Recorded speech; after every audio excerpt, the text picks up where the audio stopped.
പശുവാണോ പോത്താണോ ചോദിക്കാൻ കാണിച്ചപ്പോഴൊരു കഥ. പോത്താണോ പശുവാണോ പെണ്ണ്?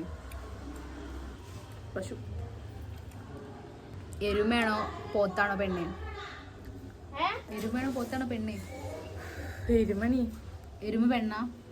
അപ്പൊ എരുമന്റെ ആരാ പോത്ത്? കുട്ടി. കുട്ടിയോ? എരുമന്റെ കുട്ടിയോ? എരുമന്റെ കുട്ടിയെ പോത്ത്? എനിക്കറിയില്ല. ഇത് എത്ര സഫാനാ? 10ാം ക്ലാസ്സിൽ എരുമ പെണ്ണാണ്, കാള പോത്ത് എന്താണ്? ഒരു മിനിമം വിവരം ഉണ്ടാവൂലേ?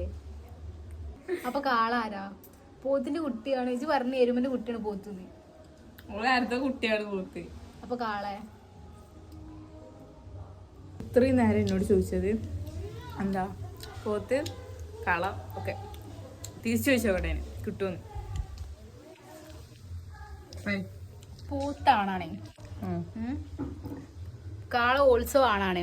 ഓല് രണ്ടാളും വെവ്വേറെ വർഗാണ്. പശു പെണ്ണാണ്. പശുവിന്റെ ഒരു വർഗത്തിലുള്ള ഒരു ആളാണ് കാള.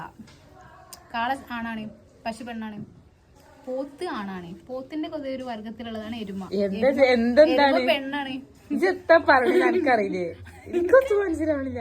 എനിക്ക് മനസ്സിലാതിന്റെ കുഴപ്പമില്ല.